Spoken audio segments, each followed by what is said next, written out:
Hello everyone, welcome back to my channel Jayatas everyday. और आजकेर ब्लगटा good morning बोलबो कि गुड नाइट बोलबो जानी ना।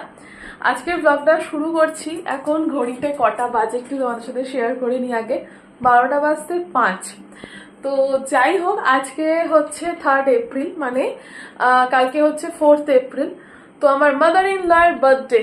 তো এবার ব্যাপারটা হলো যে আমি আগের বছর মানে অনেকগুলো আগের বছর যেহেতু আমার বিয়ের পর প্রথম ছিল, তো অনেক কিছু জিনিস প্ল্যানিং করেছিলাম যেগুলো এই বছর করব ভেবেছিলাম, কারণ গত বছর করা হয়নি।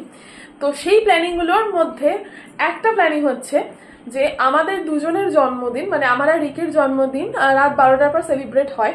সত্যি আমরা করি, ও আমার জন্য করে কি আমি ওর জন্য করি। কিন্তু আমার শাশুড়ি মায়ের জন্মদিন আমি গত বছর আসার পর রাত 12টার পর হয়নি, কারণ ওরা কালকের দিনে মানে নেক্সট 4th এপ্রিল দার্জিলিং থেকে ফিরেছিল, তো সেই কারণে হয়নি। তো এই বছর আমি প্ল্যানিং করেছি, আর আমি আজকে গিয়ে একটা টাইমে বেরিয়ে একটা ছোট বেন্টো কেক নিয়ে এসেছি।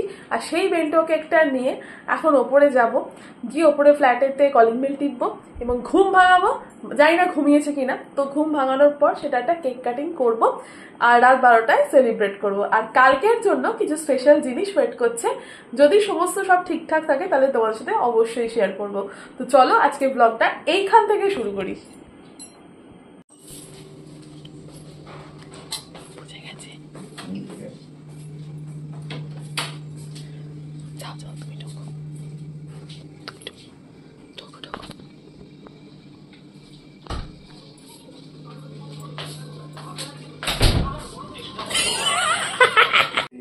To you, happy birthday to you, happy birthday dear Sasuma, happy birthday to you। পরের দিনে সকালের এক কাপ চা নিয়ে তোমাদের সাথে ব্লগটা করা শুরু করলাম। আজকে কিন্তু প্রচণ্ড গরম আছে, যাই বলো আর তাই বলো, সকাল থেকেই লাগছে। Good morning everyone, welcome back to my channel Jayatas everyday. যেমন কালকের ব্লগটা মানে মাঝরাত থেকে শুরু করেছিলাম 12টার পর থেকে, তো আজকে সেই ব্লগটা কন্টিনিউ পার্ট। আজকে নেক্সট ডে, তো আজকে হচ্ছে জন্মদিনের সকাল।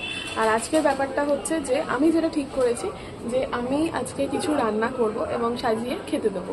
তো এই ব্যাপারটা করার জন্য নিজের কবর নিজেই করে ফেলেছি, কারণ আমি একদম পারি না যে জিনিসটা, সেটা হচ্ছে রান্না।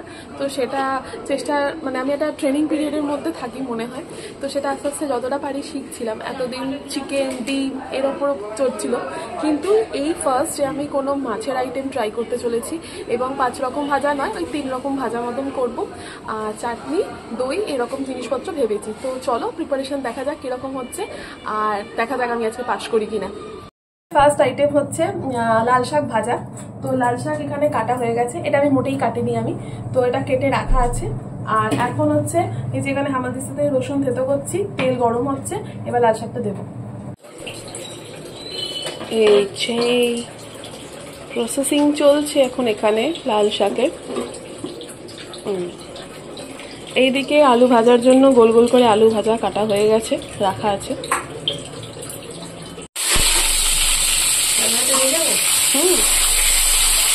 পরে করবি।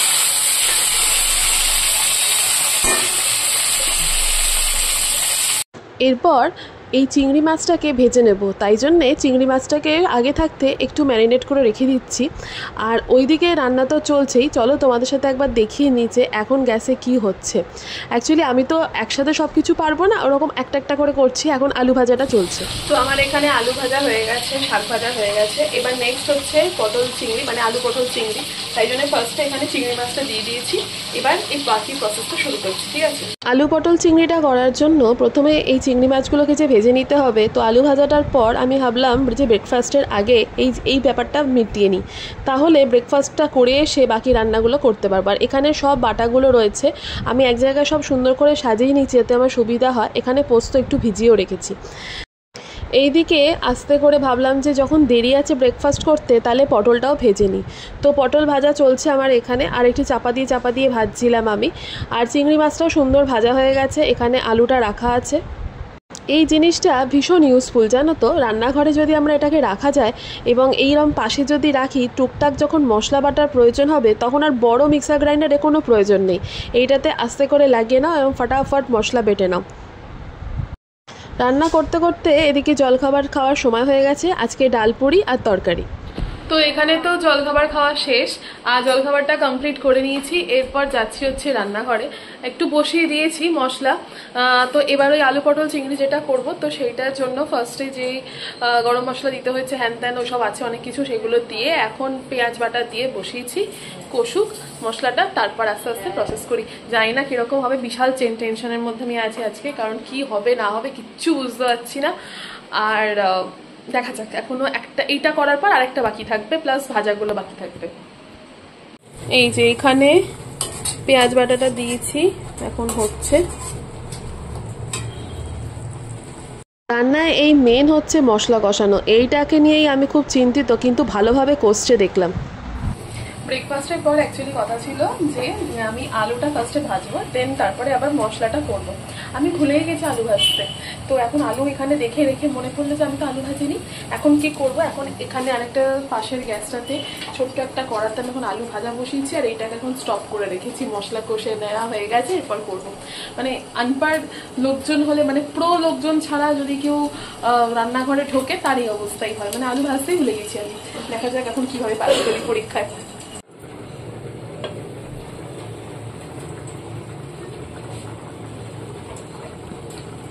ট্যাংরা মাছটা সুন্দর করে ভেজে নিয়েছি আগে, এবং যদিও ট্যাংরা মাছ ভাজলে খুব হাতে তেল ছেটকায়, সেই জন্য আমার শাশুড়ি মা ট্যাংরা মাছটা সুন্দরভাবে ভেজে রেখে দিয়েছে।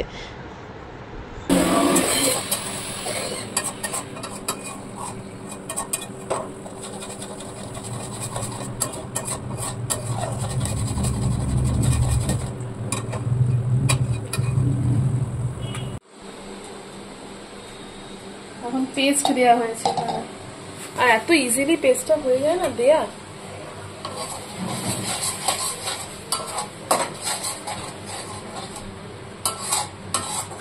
এটা হচ্ছে ট্যাংরা মাছ, ট্যাংরা মাছের মশলা।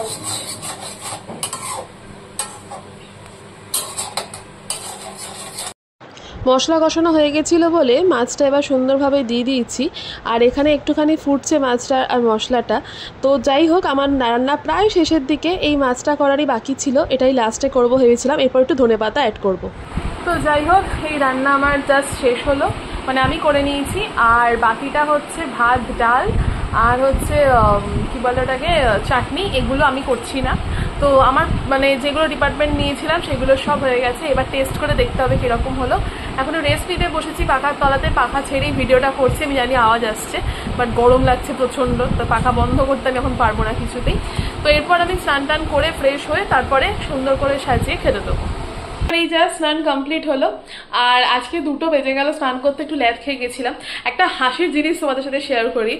আমি নিচে যখনই রিককে কিছু বলে যাই, ওপরে গিয়ে তারপর সাথে যখন ওকে জিজ্ঞেস করা হয়, ও বলে আমি ভুলে গেছি। লিটারালি ও ভুলে যায়, মানে আমি মানে পাখি পড়ার মতন বলে যাই, এটা করবি, এটা করবি, এটা করবি। তো যাই হোক, আজকে আমি ওকে বলেছি একটু ধূপটা দেখাতে, কারণ আমার মনে হয় একটু ঠাকুর দেবতার একটু ধূপ টুপ দেখানো উচিত। ঠিক আছে, ওর সময়ের অভাবে সেটা হয় না, আজকে বাড়িতে আছে। তো আমি বললাম যে রিক আজকে একটু ধূপটা দেখিয়ে দিস। তো ও বাথরুমে একটা স্নান করছে। এবার আমি ভাবলাম যে আর একটা উপায় আছে, সেটা কি তোমার সাথে একটু শেয়ার করি। ও আমি জানি ও খুব ব্যাগ খাবে লোকজনের থেকে, বাট থাক, দরকার আছে এটা খাওয়াটা। ও ভুলে যায় বলে আমি স্টিকি নোটে লিখেছি ধূপ, লিখে এইখানে চেয়ারেতে লাগিয়ে দিয়েছি, যাতে এলে আগে নজরে দেখতে পায়। আর এইগুলো আমি কিনেছিলাম এই কারণেই। যা, খুলে পড়ে যাচ্ছে, ভগবান, এও চাইছে না। এই স্নান টান করে ফ্রেশ হয়ে ওপরে এসে সুন্দর করে থালাতে সাজিয়ে সব খাওয়া বাড়া হয়ে গেছে। ভাবলাম তোমাদের সাথে শেয়ার করি যে আজকে মেনুটা কী ছিল। যখন রান্না করছিলাম তখন তো দেখেইছো, এবার দেখো যে জিনিসগুলো কীরকম হয়েছে। তবে হ্যাঁ, খেয়ে দেখতে পারলে আরও জিনিসটার স্বাদ বেড়ে যেত, অ্যাকচুয়াল স্বাদটা কিন্তু ওইভাবেই বোঝা যেত। আমাদের বার্থডে গার্ল এখানে বসে পড়েছে খেতে, আর আজকের এই যে স্পেশাল লাঞ্চ, যেটা আমি এইমাত্র দেখালাম, তো এখন ভালোভাবে শুরু করা হবে, কিন্তু অনেকটাই লেট যদিও। তো এখন এই যে শুরু হচ্ছে খাওয়া দাওয়া, আর এই যে এখানে আরেকজন বসে আছে। বলো, খাওয়া কেমন হয়েছিল? এই দাঁড়ো, আগে আসল লোকের কাছ থেকে জানি।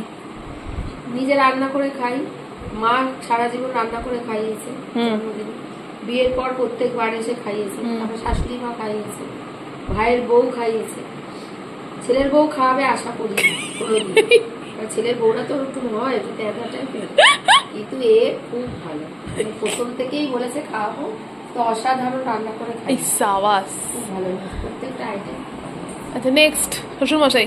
খুব ভালো খেলাম, পটল চিংড়ি এবং পোস্ত দিয়ে যে এরকম করা যায় প্রথম খেলাম আমি এটা, খুবই ভালো। ঝাল মিষ্টি সব। নুন ঝাল মিষ্টি সব রকম সব ঠিকঠাক ছিল। ট্যাংরা মাছের ঝালও খুবই অসাধারণ, দারুণ। যাক বাবা, পাস করে গেছি আজকে আমি।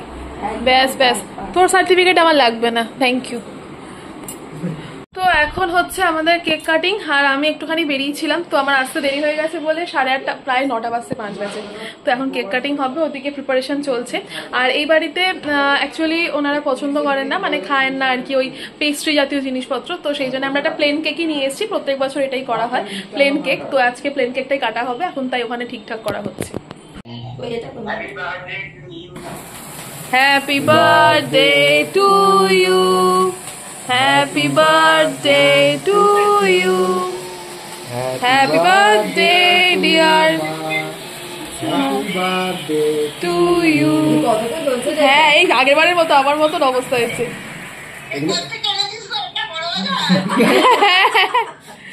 কাটো কাটো কাটো।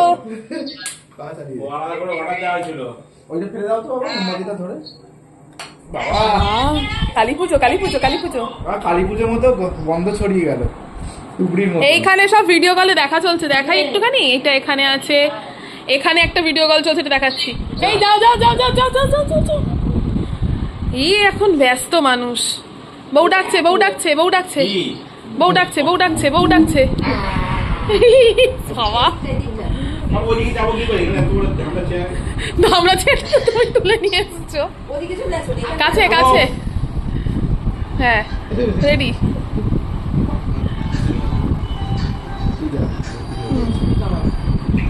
এ দাঁড়া খা। তো এইভাবে আমরা একের পর এক যাচ্ছিলাম, কেক কাটছিলাম, খাওয়াচ্ছিলাম আর ছবি তুলছিলাম। তো ব্লগটাকে আজকে প্রায় শেষ পর্যায়ে নিয়ে চলেই এসেছি। এই আমার এই ক্ষুদ্র প্রচেষ্টা বলো বা সারাদিনের যা গেল সেগুলো তোমাদের সাথে ব্লগে আমি শেয়ার করলাম। অবশ্যই জানিও কমেন্ট বক্সে কীরকম লাগছে তোমাদের এই ব্লগটা দেখতে। চলো এই ব্লগটাকে এখানেই শেষ করি। টাটা বাই, দেখা হবে নেক্সট ব্লগে। টাটা।